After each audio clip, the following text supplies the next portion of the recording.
ఇల్లు తగలేసిన వాడు హీరోనా? జైల్లో ఉన్నవాడు హీరోనా? చెప్పని అడుగుతా ఉన్నా. ఎక్కడో ఉండి మానిటర్ చేశావే, ఎవరు హీరో? 18 రోజులు జైల్లో ఉన్నవాడు హీరోనా? జైల్లో పెట్టిన వాళ్ళు హీరోనా? ఎవరు హీరో?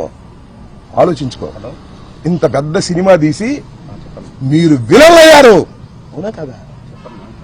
18 రోజులు పెట్టడం కాదు, 7-8 గంటల సేపు ఇక్కడ ఉండి కరాలనిత్యం చేశారు పోలీసులతో ఏకమైపోయి. ఎవరు హీరో? ఎవరు దీనిలో విలన్స్? ఎవరు? ప్రజలు గమనిస్తున్నారని కూడా ఈ సందర్భంగా మనవి చేస్తున్నా. అనని మాటలు అన్నానని రాసిన వాడు విలనా? ఏమీ అనుకోకుండా అపవాదు పడేవాడా విలన్? ఎవరు హీరో, ఎవరు విలన్? ఆలోచించుకోమని కూడా ఇవాళ పెమ్మసాని చంద్రశేఖర్ని అడుగుతా ఉన్నా. ఏం తొందర లేదు. అన్నిటికీ మూల్యం చెల్లించవలసిన రోజు ఒకటి వస్తుంది, తప్పనిసరిగా వస్తుంది. భగవంతుడు పైన ఉన్నాడు, ప్రజాస్వామ్యంలో ప్రజలు చూస్తున్నారు. అన్యాయాన్ని అన్యాయం అంటారు. ఆ గొంతు ఇప్పుడు వినిపించకపోవచ్చు, ఇప్పుడు సమయం వచ్చినప్పుడు వినిపిస్తుందని కూడా ఈ సందర్భంగా నేను మనవి చేస్తాను. ఏమంటారండి పవన్ కళ్యాణ్ గారు? ఏమంటాడు? అసహ్యంగా మాట్లాడినందుకే ఈ రాష్ట్రంలో దాడులు జరుగుతున్నాయంట. చిన్న కామెంట్ చేశాడు. ఉప ముఖ్యమంత్రి గారు అసహ్యంగా మాట్లాడినందుకు దాడులు జరుగుతున్నాయి. అసహ్యంగా మాట్లాడితే దాడులు జరుగుతాయా? నాకు తెలియక అడుగుతున్నా. పవన్ కళ్యాణ్ గారు అసహ్యంగా మాట్లాడితే దాడులు జరుగుతాయా? కేసులు పెట్టరా? అనుకున్నాం కాసేపు. నేను అసహ్యంగా మాట్లాడాను, పొరపాటుని క్షమాపణ చెప్పానే, రియలైజ్ అయ్యానే, పశ్చాత్తాపడ్డానే, అయినా దాడులు చేస్తారా? దాడులు చేయటాన్ని సమర్థించావు పవన్ కళ్యాణ్ గారు, తప్పయ్యా. ఉప ముఖ్యమంత్రి గారు తప్పు. నువ్వు అసహ్యంగా మాట్లాడాలా? నేను అడుగుతా ఉన్నా. గౌరవనీయులైనటువంటి ఉప ముఖ్యమంత్రి గారిని, జనసేన అధిపతి పవన్ కళ్యాణ్ గారిని నేను సూటిగా అడుగుతా ఉన్నా. మీరు అసహ్యంగా ఎప్పుడు మాట్లాడలేదా? గుర్తు చేసుకోండి. గుర్తు చేయకపోతే నేను చెప్తా వినండి. ఏమన్నారు మీరు? ఏమన్నారు గుర్తుందా? ఇప్పుడు వింటున్నారా మీరు? వినకపోతే యూట్యూబ్ ఆన్ చేసుకుని నేను మాట్లాడే మాటలు వినండి. వైసీపీ ఎమ్మెల్యే నా కొడకల్లారా, చెప్పు పైకి తీశావు.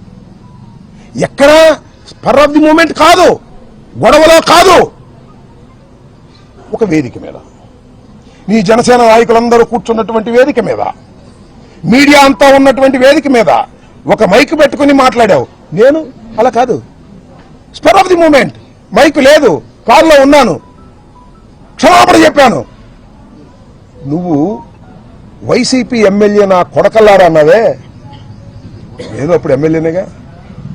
నా కొడక అంటే అర్థం ఏంటో తెలుసా నీకు పవన్ కళ్యాణ్ గారు? నేను అడుగుతా ఉన్నా, ఇప్పుడైనా పశ్చాత్తాపడ్డా నీ జన్మలో? ఇప్పుడైనా పశ్చాత్తాపడ్డావా? నేను పడ్డానయ్యా, ఎమ్మటే వితిన్ అవర్స్ లో పడ్డా. నా మీద దాడి చేయడం కరెక్ట్ అంటావు నువ్వు. నువ్వు ఎప్పుడైనా పశ్చాత్తాపడ్డావా? పోనీ ఇప్పటికైనా పశ్చాత్తాపడుతున్నావా? నీకైతే లైసెన్స్ ఉంది, ఎవరైనా తిట్టొచ్చు. మేము స్పర్ ఆఫ్ ది మూమెంట్ లో తిడితే దాడులు చేసుకోవడానికి లైసెన్స్ ఇస్తావు. ఏంటిది నాకు అర్థం కాల. సపోర్ట్ చేసుకో చంద్రబాబు, మాకేం అభ్యంతరం లేదు. అన్యాయాన్ని అన్యాయం అనలేని వాడివి నువ్వే ఉప ముఖ్యమంత్రివే, నీకు చంద్రబాబుకి తేడా ఏంటని అడుగుతా ఉన్నా. అంతేకాదు,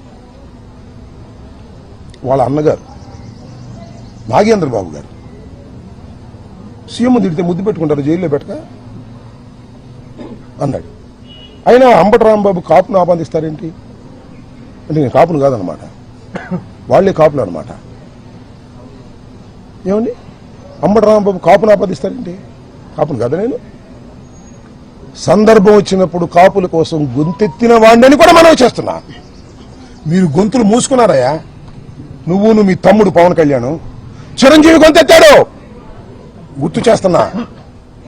చంద్రబాబు నాయుడు కాపుల్ని బీసీలో చేరుస్తానని ప్రామిస్ చేస్తే, చేర్చకపోతే ముద్రగడ పద్మనాభం ఉద్యమ శంఖాన్ని ఊదితే, ముద్రగడ పద్మనాభాన్ని తీసుకెళ్లి హాస్పిటల్లో పెట్టి చిత్రహింసలు గురి చేస్తుంటే ఈ అంబటి రాంబాబు గొంతెత్తాడు కాపుల తరపున.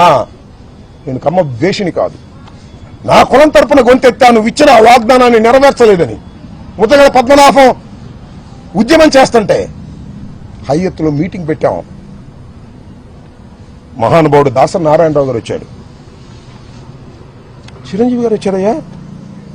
చిరంజీవి గారు మీ అన్న చిరంజీవి గారు వచ్చాడు. మీ అందరూ ఆయన గొప్పతనంతోనే మీరు మనుషులయ్యారు. చిరంజీవి గారు వచ్చాడు, దాసనారాయణ గారు వచ్చాడు, బొత్స సత్యనారాయణ గారు కోఆర్డినేట్ చేశాడు. వెళ్ళి రిక్వెస్ట్ చేస్తే తోట చంద్రశేఖర్ గారు, శ్రీరామచంద్రయ్య, పల్లారాజు గారు, కన్నబాబు గారు అందరూ వచ్చారు. వచ్చి ఇప్పుడు ఒకటే చెప్పారు, వంగవీటి మోహన రంగారావును కోల్పోయాం గాని ముద్రగడ పద్మనాభాన్ని కోల్పోవడానికి సిద్ధంగా లేవు, ఖబర్దారని చిరంజీవి గారు మాట్లాడాడు, దాసనారాయణరావు గారు మాట్లాడాడు. ఎక్కడున్నారు అప్పుడు మీరు? ఏమండి నాగబాబు గారు, చాలా ఎత్తు పెరిగారు మీరు. ఎక్కడున్నారండి అప్పుడు? మీకు ఫోన్ల కోసం ట్రై చేస్తే దొరకలేదండి. మీరు పవన్ కళ్యాణ్ గారు దొరకలేదండి. ముద్దగడ పద్మనాభం గారు తర్వాత చెప్పాడు నాకు, ఎన్నిసార్లు ఫోన్ చేసినా పవన్ కళ్యాణ్ గారు ఎత్తట్లేదండి అని. నేను కాపులు నాయకుడని జగన్మోహన్ రెడ్డి అంటే ఈడెట్ట కాపోతాడంటావు నువ్వు? కాపుల కోసం గొంతెత్తిన వాడినయ్యా, కాపులకు అన్యాయం జరిగితే తప్పని చెప్పిన వాడినయ్యా, 10 మందిని పోగేసి హయత్లో మీటింగ్ పెట్టి ముద్దగడ పద్మనాభాన్ని కాపాడుకోవాలని ప్రయత్నం చేసినటువంటి మనసున్న వాడినయ్యా.